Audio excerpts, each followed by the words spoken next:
Masalah LGBT dan nikah beda agama ini penyakit. Karena ini penyakit, maka umat Islam harus bersinergi, memberikan penjelasan kalau itu sebenarnya agak benar. LGBT dan nikah beda agama itu gak sah, haram hukumnya, dosa besar. Bahkan kalau membolehkan perkara yang jelas haram itu hukumnya murtad atau kufur. Assalamualaikum Pak Kiai. Yang pertama, bagaimana cara mempertahankan kemurnian akidah di tengah rongrongan paham liberal dan pluralisme yang masif, terlebih di dunia medsos yang sangat mudah diakses oleh generasi muslim kita. Kami khawatir 10-20 tahun kemudian mereka akan terpengaruh oleh paham-paham kiri yang tidak ahlu sunnah wal jamaah. Yang kedua, bagaimana kita bersikap dalam kemunculan dan perkembangan LGBT dan nikah beda agama di tengah negara kita yang begitu pesat. Yang ketiga, bagaimana cara menyikapi paham kiri yang mengatakan kebenaran Al-Quran dan As-Sunnah tidaklah absolut. Terima kasih Pak Kiai, mohon jawabannya. Pertanyaan yang pertama, bagaimana sikap kita dalam menjaga kemurnian akidah agar tidak terpengaruh dengan faham liberalisme dan pluralisme yang marak di media sosial. Pesan ulama-ulama kita di zaman sekarang ini, kita dianjurkan sering berkumpul dengan orang-orang soleh,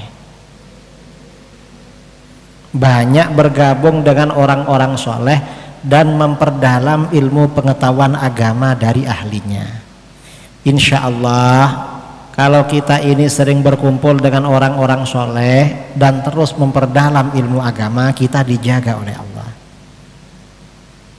Itu kiat-kiatnya. Dan bermedsos itu jangan terlalu larut. Masa waktunya mulai bangun sampai mau tidur lagi medsos terus yang dipantengin. Jangan dilihat terus, dan dipilih-pilih yang dilihat itu, karena itu termasuk fitnah. Ini yang pertama. Terus pertanyaan yang kedua,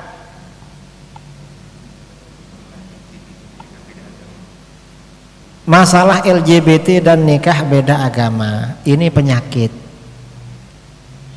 Karena ini penyakit, maka umat Islam harus bersinergi, memberikan penjelasan kalau itu sebenarnya agak benar. LGBT dan nikah beda agama itu gak sah, haram hukumnya, dosa besar. Bahkan kalau membolehkan perkara yang jelas haram itu hukumnya murtad atau kufur. Harus disampaikan. Dan generasi kita, keluarga kita, anak-anak kita juga perlu dijaga, diselamatkan. Masukkan ke lembaga-lembaga yang soleh, lembaga-lembaga pondok pesantren. Dan orang tua perlu mengawasi, melakukan pengawasan yang ketat kepada anak-anaknya sekarang. Karena ini zamannya tambah dak karu-karuan itu. Pengawasan harus lebih ketat. Kalau enggak bahaya. Ini yang kedua, karena ini penyakit memang. Penyakit itu harus dijauhi. Kemudian yang ketiga, masalah kelompok liberal yang mengatakan kebenaran Al-Quran dan Sunnah tidak absolut. Ya kita harus membuktikan kepada mereka apanya Al-Quran yang enggak absolut. Al-Quran ini, bahwa Al-Quran ini datangnya dari Allah sudah selesai. Mengapa? Orang Arab pada masa-masa turunnya Al-Quran yang hebat dan punya kemampuan sastra yang tinggi, itu mengakui kalau Al-Quran memang bukan buatan manusia. Akal manusia gak mampu bikin narasi seperti Al-Quran. Sudah selesai sebenarnya. Ini mau diungkit-ungkit lagi.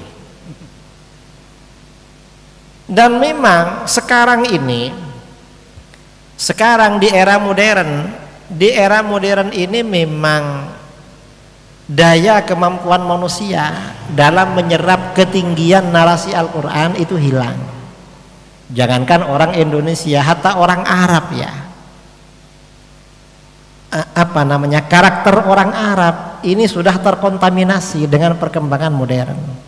Sudah gak tahu, gak bisa menyelami ketinggian nilai sastra Al-Quran.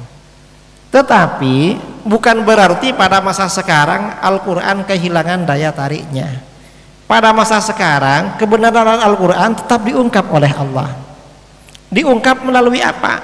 Banyak temuan-temuan modern ternyata sudah diisyaratkan dalam Al-Quran.